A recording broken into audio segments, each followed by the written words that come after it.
youth are left out because they are perceived to be rebellious, not to have experience. They can't talk before people. And that is how traditionally has structured how youths are being viewed. That's why we don't have many platforms for youths to express themselves. But these are the groups of people who are very innovative. They have crazy ideas that can change this country, by the way.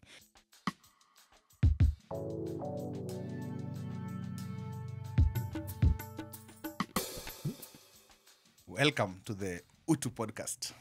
Today we bring you youth, gender, and power dynamics. That is our conversation today, and it's been a while. I'd like to also introduce my guests here.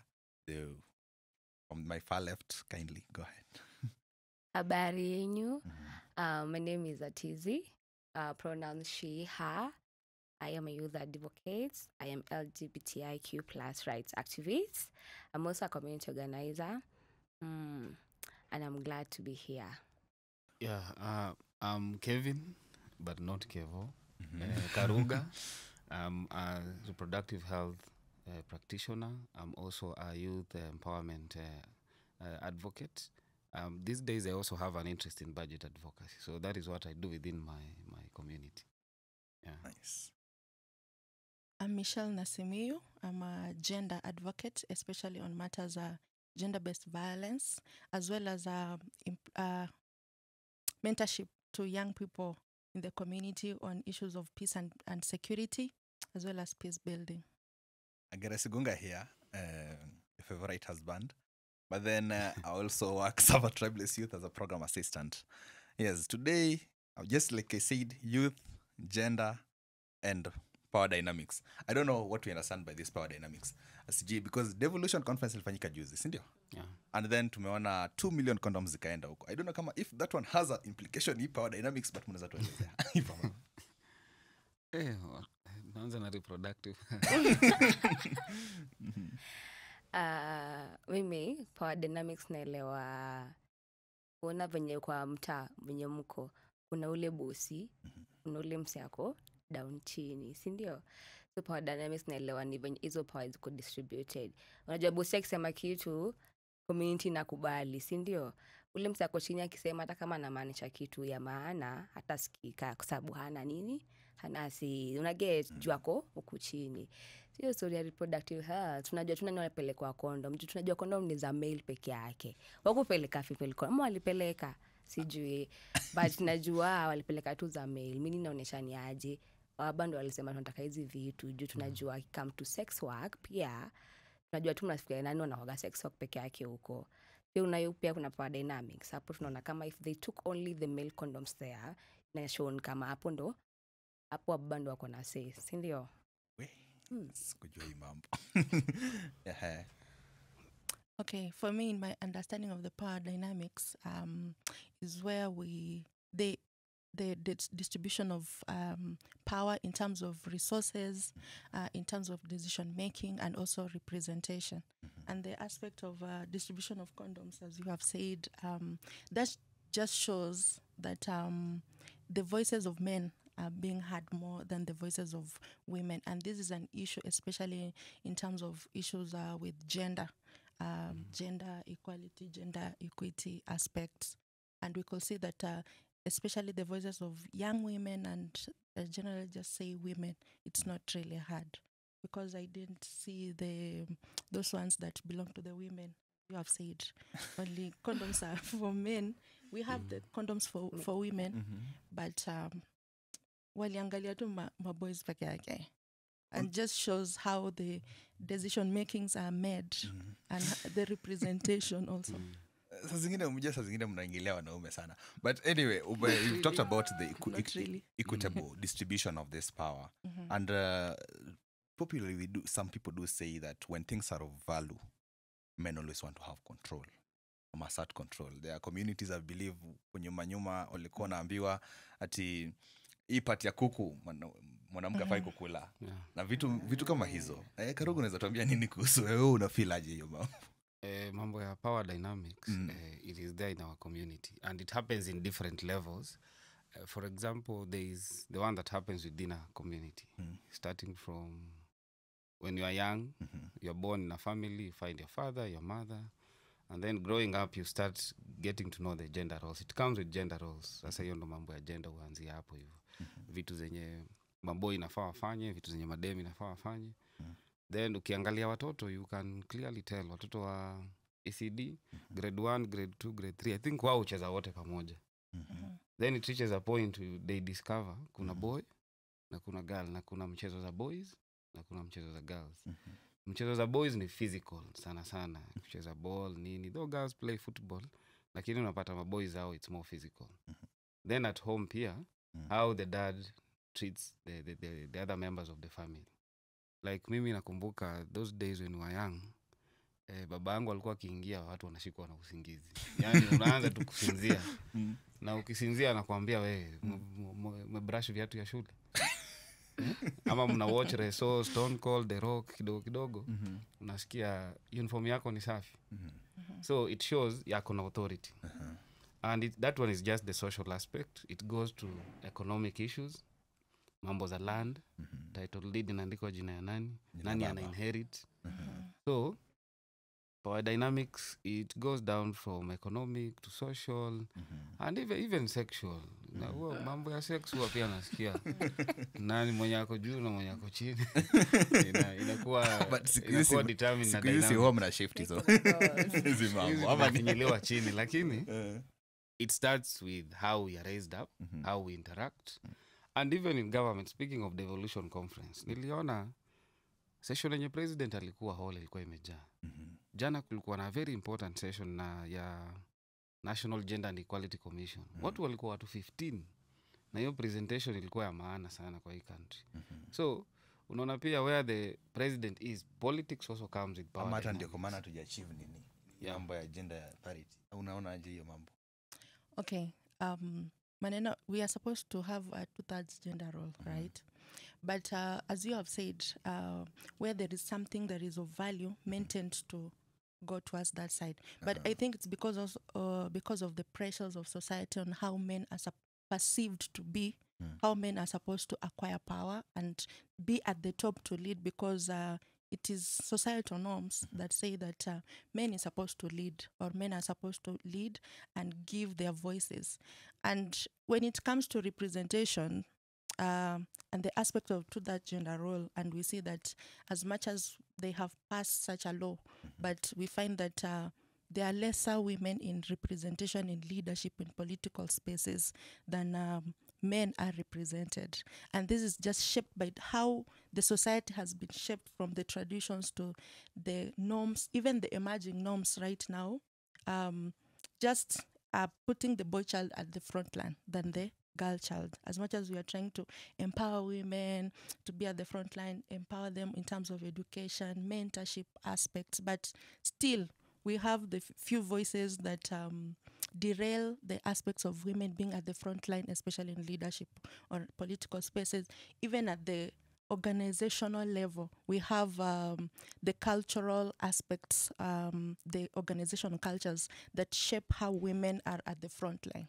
So they are perceived, or are perceived to rule. And this goes back to what Karuga said on the aspects of gender roles, distribution of roles and responsibility. What is a man supposed to be perceived and how a woman is supposed to be perceived. Ukisema ya man is supposed to be perceived, kidogo naona kama watu wanataka kuongea hapa kidogo. Sijui mbona. But they are just structured by the gender, the societal norms or cultural aspect. But that is when we come now to SDG 5 on gender equality. Now we are fighting such norms. Kidogo walianza kutuambia mambo ya toxic masculinity. Hapa siku hizi wamekuja inaitwa traditional masculinity. Umesikia ikikuja hapo? But sawa, unaweza tuambia? Indasema tu patriarchy is a control scheme, yeah. Sijui ni shida na kwa gani nini na patriarchy na wanaume. Anyway, so patriarchy is a problem, and na hiyo story to that gender role. Yes, tunatry kufanya, but issue iko hapa. ni sawa tunaeka representation women are there to may reach the target. What about when it comes to decision making?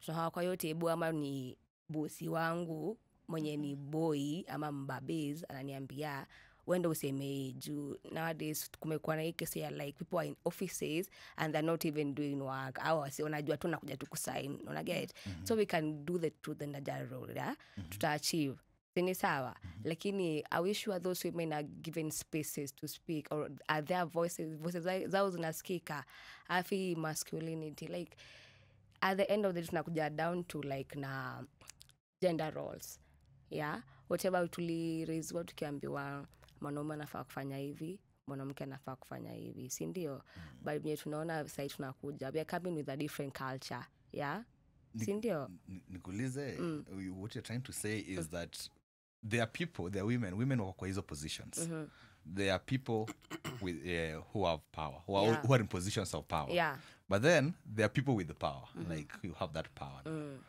you're in position kuna difference ya position in power na power na having that power yeah ninga kusema connection agere unaweza kuona wakapa tribeless you si ndio ni sawa but mimi niko na strings yenye hata kutaka kufanya kitu nitasema aje umekuja mtaa unataka kusema activity nikisema ni agere atafanya juu nasikia hiyo mtaa yetu unaona uko kwa position ya power uko juu umesoma uko kuna kaka position mahali kwa organization but mimi ni mtu wa mtaa nikisema zi unaona so people wako in power but they don't have the say kuna mtu mwingine ana pull the string so power dynamics pia inakuja hapo unaweza kwa by the way uko juu kwa wewe ni umepewa position kubwa but hata usikiki kwa sasa unaona big girl like Millie yako wapi wanasema yule wako na office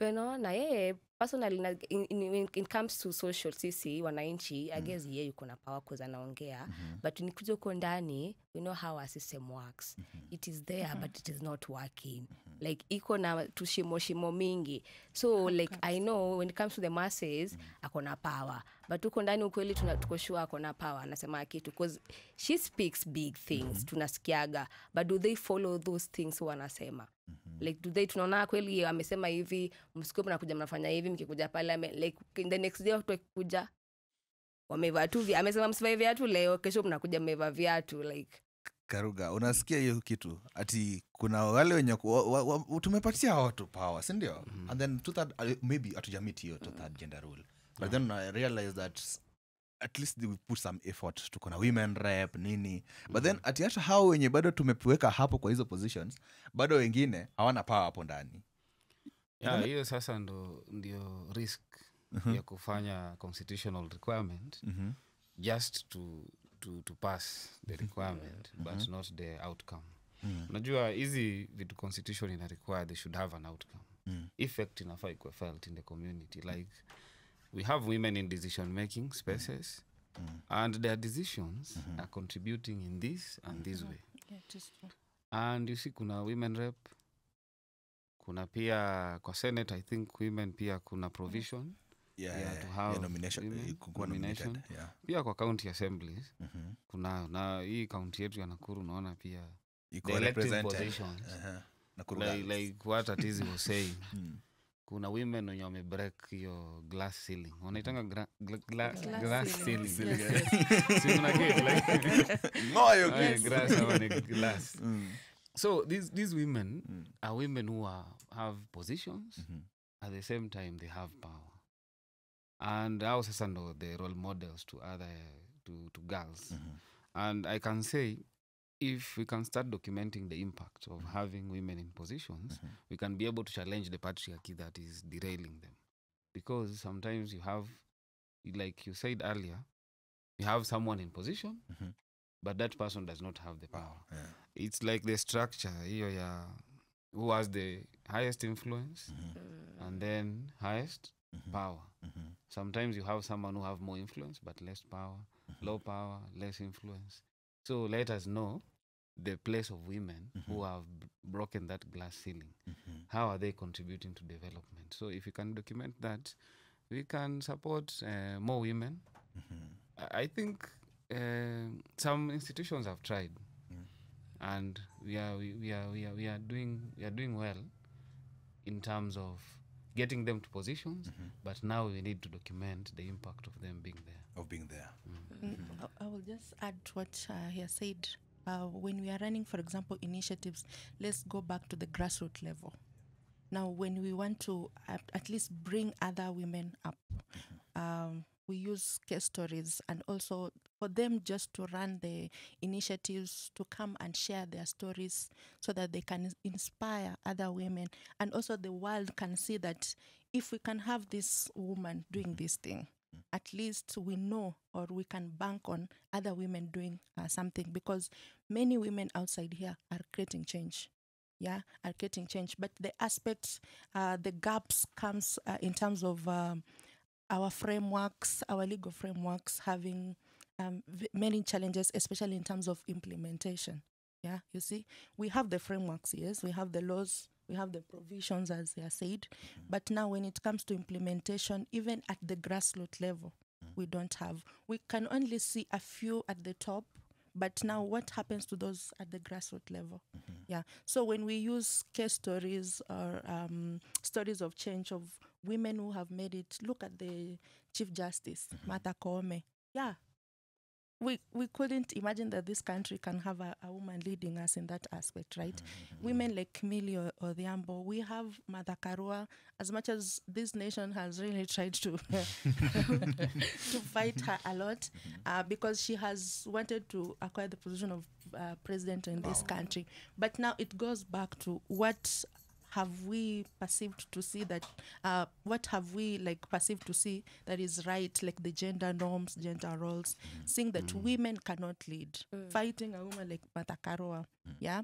What if we try them out to see if they can bring change? Because we have seen many women sitting on high levels seats, changing the society in all aspects, entrepreneurial, peace building, climate change. Every other aspect, we can see that women are frontiering those agendas, and they are doing great. It goes back also to how they distribute resources in terms of the empowerment, women empowerment programs. Yeah. As much as we have those programs in counties, or is it run nationally? Yes, but it is everywhere, right? But very few women. I attended one meeting, and it is a women empowerment program, but they're saying if men want to join the group, they can join a few. But this is a women empowerment program.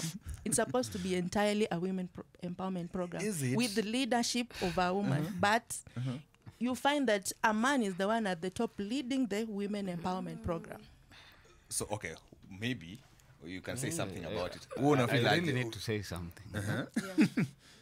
Even though we are trying to empower women, male involvement is very, very important. Yeah, I know. A good example is this commission that was set by Susan Kihika, the governor, to investigate the child trafficking, this sexual child trafficking in Mai Mai. It is composed of only women. But you see, they are saying most likely the highest perpetrators are men.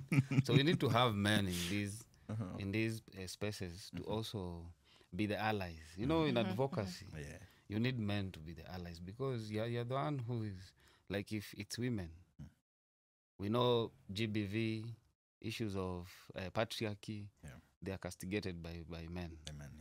You still need to have men who are supporting women so that you can have allies, and it can become a success. And actually, for that, the BBC expose, you realize that however much, yes, the women were brought to spotlight. Yes. Madam, most of them were madams were the people who are doing this trafficking. But through which gender, which people are actually committing those acts? However much wako exposed, nani anakuja kukaa na hawa wasichana?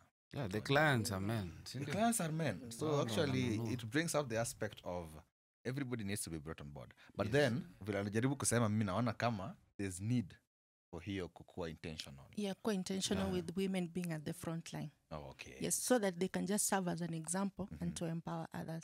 And the aspect of GBV, saying that men are the perpetrators, is not always that men are the perpetrators. There are men who are raped. Yeah, men are going through GBV, and these are some of the conversations that people are not open to listen to or discuss. Men feel they fear even reporting about such issues. But when we talk about power dynamic, it just brought to my mind that we can talk about the status, because you can be in a relationship, for example, and the woman is the one who is at the top, maybe in terms of economically she's earning well. Yeah, so which actually a man will most women suffer. do. Unaona kama ile list ya Most women 150 are earning well. 150,000 and above. Ile statistics almost like 9,000 of them walikuwa women. Actually, women, seems yeah. women are doing far much better. Ama tizi unaonaje? But in relation to, unajaribu kuangalia in terms of power, do people really want power? Ukiangalia the mtu akikwambia do you want power? Somebody inaweza nenda kunegotiate na bosi wangu, bosi niongeze ka salary, lakini ni ngumu kwenda kubabia bosi sipandishe po cheo. Do people really want power? Most of the time ukiangalia unaona kama, I don't know, una feel aje about your power? Do people really want power? I think people want power but wataki responsibilities, because power comes with responsibilities pia. Like when you wamesema women, by the way, women are what they earn economically, most of the time unapata hao ndo kusema juu hata hao ndo wanapanga budget kwa nyumba. Yeye mzae yes anakuja na do, but mwanamke anakupangia budget ya kuanzia mwaka. Utapata the last year nilikuwa na meme fulani wakisema msi ako anajua bread na kuaga tu nini 50 bob ama 60 bob, yeye anajuaga bread na kuaga 250 ever. Juu boyfriend yake ameshinda kumwambia ni aje ni 250 budget even nakujaga. So I think people want power. People want power, but they don't want responsibilities. Okay, sometimes unaweza kuwa you want power, yes you want, but do you have the ukona ile ni motisha ama nitaguaje ni side, do you have the drive, can you do this? You're saying let's nataka kwenda niongezewe, nasema nataka kuongezewa pesa because matumizi yangu imekuwa mingi, but if I say nataka kupandishwa cheo, yes I know I can do that, but do I really want to do that? Do I really naweza fanya hiyo kazi nikiambiwa ni aje safanya naweza, because naweza taka hiyo power but manze siwezi, dangu shambogi tatenga tu nitenge nikitenga. Mtu alikuwa anajaribu kusema about hii mambo ya power in terms of why do we choose leaders into these positions of power? And then ilikuwa like the answer was that we don't trust ourselves with whatever we have, so we want to we always check on nani tunaweza trust na to keep accountable ndio kwa maana la sema guys, ndio kwa maana wengine wenyu najua tu mko hapa mlisema tu vizuri ati sisi we want a dictator. We want a dictator, somebody who will tell us do this and is this way. Sisi tu kama siji imefika hapo bado ama tunaendelea ama tuache hapo. Dictators, they infringe the rights of people. Yeah. So we don't want a dictator. And I believe that inakuja na power ama ikuja na power. Inakuja na power. Who wants to be powerless? Yeah, inakuja na power. Na sociologists tusema shida za binadamu ni power, prestige, and money. Sasa ina depend what comes first. But so unaona, for a case of a dictator, they want absolute power. And absolute power is whereby you don't want to hear the voices of other people. You don't want to be challenged. But you see, as a country, in Kenya, we are a democratic state. Our constitution, in fact, does not envision whereby we have a dictator. So we just have to operate within our constitution. We elect leaders. But again, on what you are saying, I don't think people vote because they cannot. Sijui kama hiyo Kiingereza na make sense. People don't vote kwa sababu hawezi fanya hiyo kazi. It's just because of the structure which is there. Now this structure, it is true we need to see men, we need to see youth. Najua pia youth, whether female or male, it's another area of interest. Now we need to see women pia.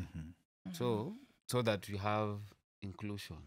I think that is the one. Nikuulize about hiyo structure yenye unasema. Do you think this structure ndio imekuwa impediment to even our development, our growth in terms of how we accept this gender issues? Because ever since ukiangalia vizuri kitambo, gender na socially accepted, the norms zenye tume accept kama community, si ndio? Na tuna identify zingine kama maybe through sex. Hiyo sex kama umezaliwa msichana unafaa kufanya hii, mwanaume anafaa kufanya hii, si ndio? Na hizo structures tuna believe they are there, ni sisi ndio tunazicreate ama sio sisi. Na kitambo we use the used myths. Hizi myths zenye mingi ku create community policing. tunajaribu create kitu kama tunataka kulimit mtu asifanye hii, tunakuja na myth, misconception kidogo hapo na pale, si ndio? Na ukiangalia hizi mambo, where does it take us to? Hii structure yenye tunajaribu kusema ni sisi ndio create ama ni hawa, na to what extent inakuwa ina limit kwa hizo in terms of our growth? Like now the structures that we have created, these are systemic structures in fact. Like one norm that I've had is youth are meant for the future. They're not meant for now. So, and you look at someone who is in 30s, if you are meant for the future, do they mean that when you get to 50s, 60s is when now you get into power? When we break such norms, we bring on board youth inclusion in terms of decision making, because as we have seen, many youth are utilizing social media to create advocacy. They are very innovative. Social TikTok, Instagram, it goes beyond. We have so many platforms that youth can use to leverage on it to create or do representation where we have been shrinked. And now when we want to address such norms or such construct or such structures that have been made by the society, we go out, we break the barriers, like now utilizing technology to air out our views, our voices in terms of representation, calling out injustices, calling out any aspect that our leaders are not delivering their mandate to ensure that there is good governance. And we look at the grassroots level, we see that many youth are not even mainstreamed in initiatives, in example, in peace and security, let's say, how the structure of Nyumba Kumi, the structure of community policing, it is the way it is from Kitambo. It used to be men in 60s, 70s are the ones, chiefs, assistant chiefs. We see Nyumba Kumis are in their 80s, as we were talking about. But youth are left out because they are perceived to be rebellious, not to have experience. They can't talk before people. And that is how traditionally has structured how youths are being viewed. That's why we don't have many platforms for youth to express themselves. But these are the groups of people who are very innovative. They have crazy ideas that can change this country, by the way. And I used to wonder, if we are saying one term, for example, why don't we have a youth who is a president? Let's try them out, see if we can change this country. If we fail, then we'll say, enyewe umekuwa mkisema ukweli, youth, we cannot do these things. Let us wait and get to 50 so that we can reason and think with others. From the queer community, hii structure yenye anaongea kuhusu, from that perspective, umejua tu vizuri, there were signed roles kitambo, we were signed, it was through sex, we know but then when you muna feel aje, from, are they left out, how are they feeling right now, na hizo structures zenye tunaongea kuhusu? We're left out. Kitu ya kwanza at this point, watu umesema hizo needs, it's already tumeambiwa sahi kwa constitution from the last ile ruling ya Nigel Hack ya organization, they were clear to register as an gay and lesbians, ndio. And the wantagwaji our tunini constitution the judges they actually went and waka explain about the article 27 alafu waka add hapo mwisho sexual orientation, like no one should be discriminated. But now you see people don't know that. Kitu ya kwanza kuna stigma. Tuamene tu kweli, sasa ukisema mtu ni wewe ni kuna pesa, unataka kusema kuwa senator but wewe kwa joe ni queer, first thing utaanza hayo mambo hapana sijui nini. Kitu kwanza we are left out, but we are trying. The first thing is that the constitution now is clear, but people don't know that. Yeah, so already that people know that, but still we know we have the social norms, we have the cultural norms, still that's a big way. So I feel like we are left out, but we are coming out, because first before you be queer, you are a Kenyan, sindio? So you have a right to vote, you have a right to kwenda kusema uko mbele. Structures not left out, but I feel like I am so happy because people are coming up and people are like realizing into intersectionality. Sikujudge tu because of your orientation ama kwa sababu your class on terms. Sipo watangalia okay ni sawa. When ni queer unasimama, what are you going to do for us? Siangali mambo yako ya kwa sababu when it comes to kuongea mambo na queer, the first thing inakuja kwa kichwa yako nini? Bedroom. Yo, sijui hiki inafanya kwa bedroom yako, so mbona ungalie kwa yangu? So I feel like the stigma is still there, but to move us forward to an extent, like the generation is coming yenye nakuja mbele wenye wangali mambo na like kitu moja yako, mtu anaangalia okay umesema uko hivi, so what are you going to do for us? Oh, so generally there's this lady actually msikiza sana, inaitwa Crystal Asige. Sijui kama umemsikia, nominated senator representing the people with the PWDs. Yeah, and he actually says he break the ceiling. Mkisikiza what actually, or even the proposals she's making on the floor, or even the presentations and everything. I'm always like, this lady has got this thing right. And for these other positions zenye ziko pia, we need to at least also be inclusive in hizi vitu zenye tunafanya mambo mingi. Tukimalizia, tunaweza ulizia tu swali moja about one social norm yenye unaweza taka kuchange kwa maybe ukikuwa gonna grow up, una live with people in the community. One just a social norm yenye unaweza taka kuchange. Personally for me ni ile story ya ona jenzi wakienda out of watu wanaambiwa ati wazazi ongelesheni watoto wenyu au watoto wako over 18. So show norm nafaa kwa ni watoto, kila mtu mtoto wa mtu, si ndio? So the show norm I will want you to stop is like seeing you as kids or people who can't make decision or people who can't bring change or make change. So that is the show norm. Venye amesema mlituambia kwanza tukiwa dogo, you are the leaders of tomorrow. Tomorrow imefika, ni sahi. So yo norm ishe.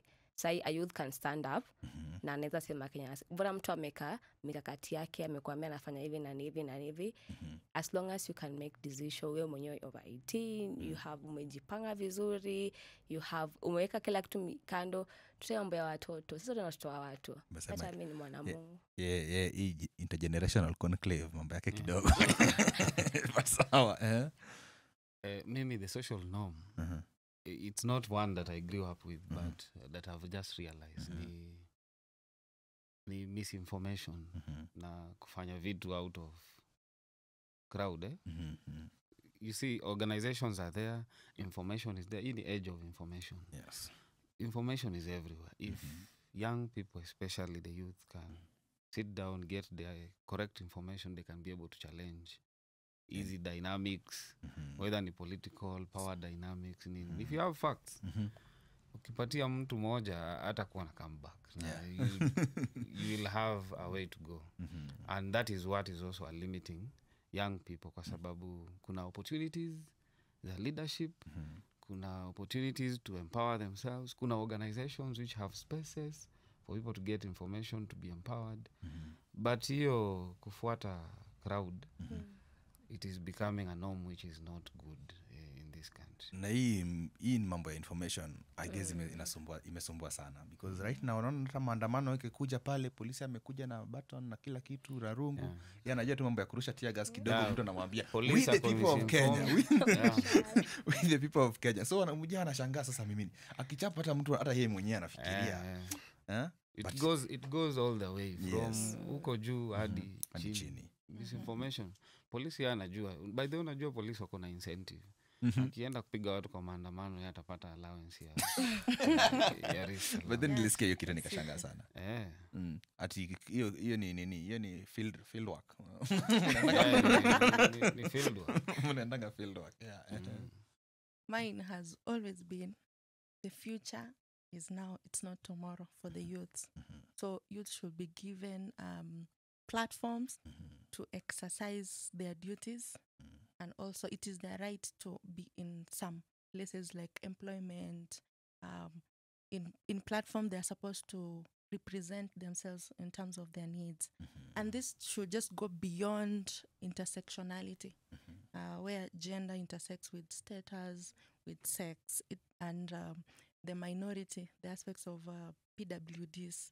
Everybody should be given a chance or a platform to see their capabilities, because we have the mind, we have the tool set, skill set, and everything to do or to bring change to the society. Yeah, so when we are given an opportunity, it should be equal, not segregated upon. Yes. Thank you, guys. The best team we've ever had. The guests of the day, and like to Tizi and Karuga. I believe they also sometimes they do have social media platforms. You can just highlight a social media platform that tukupate wapi. Unaweza nipata on Instagram and Facebook Winnie Atieno. Instagram @tizi_atizi. On X, formerly known as Twitter, @atizi28. Yeah. Maybe I think in all social media zinaitwa tu Karuga. Ndio kama nilikuwa nashangaa ile Kelvin ilitoka wapi, lakini tutatuambia hapa tukimaliza. Sawa. In all my socials, Michelle Nasimio. Michelle Nasimio. Yes. Okay. Even LinkedIn. Just go there. Oh and my. see what we are doing. Hii generation tunaogopa LinkedIn. Tunakuja huko tunapata mko na PhD 5, sijui nini. But sawa tu. Hatuna option. Thank you guys. Welcome to the Utu podcast. See you soon in the next session.